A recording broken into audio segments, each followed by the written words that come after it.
আসসালামু আলাইকুম। আশা করি আপনারা সবাই ভালো আছেন। আমি আলহামদুলিল্লাহ অনেক ভালো আছি।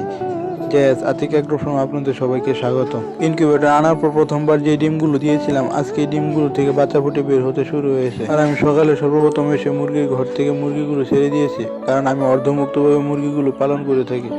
আর মুরগিগুলো ছাড়ার পর দেখি যে মুরগির একটা বাচ্চা জালের মধ্যে পেঁচকে আছে। সেই মুরগির বাচ্চাটাকে পেঁচ ছুটিয়ে দিয়ে দিয়েছি।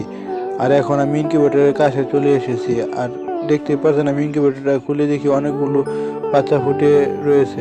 সবাই মাশাআল্লাহ বলে যাবেন। এই আনন্দের সাথে দুঃখের একটা সংবাদ দিতে হয় যে আমার যে হিউমিডিফায়ার ছিল মিস মেকার, এটা নষ্ট হয়ে গেছে। উপরে যে সাদা অংশটা থাকে যেটা দিয়ে ধোঁয়া উঠে, সেই অংশটা নষ্ট হয়ে গেছে। আর এই অংশটা নষ্ট হওয়ার কারণে আমার আর্দ্রতা মেনটেন করতে খুবই কষ্ট হইতেছে। সকাল সকাল মুরগিগুলোকে ছেড়ে দেওয়ার পর মুরগির ঘরের পর্দাগুলো উঠিয়ে দিতেছি। আপনারা সবাই জানেন এখন আর আগের মতো শীত করে না, সকাল সকালে রোদ উঠে পড়ে। তার জন্য আমি এই পর্দাগুলো উঠিয়ে দিতেছি। আপনারা সবসময় চেষ্টা করুন মুরগির ঘরের পর্দাগুলো সকাল সকাল উঠিয়ে দিতে। আপনারা সবাই আমার মতো চেষ্টা করুন সকাল সকাল মুরগির ঘরের পর্দাগুলো তুলে দিতে। আর এই পর্দাগুলো আমাকে এখন পরিবর্তন করে দিতে হবে, কারণ এই পর্দাগুলো ছিঁড়ে যাইতেছে। কিছুদিনের মধ্যে এই পর্দাগুলো আমি পরিবর্তন করে দেবো। মুরগির ঘরের পর্দা তুলে দেওয়ার পর আমি মুরগির খাবার নিতে চলে এসেছি। আর আমি অর্ধমুক্তভাবে মুরগি পালন করার পাশাপাশি মুরগির খাবার খরচ কমানোর জন্য কুড়া এবং সাথে ফিট মিশিয়ে খাওয়াই। আজকে ভাতের মান নেই, তার জন্য আমি ভাতের মান মিশাতে পারিনি।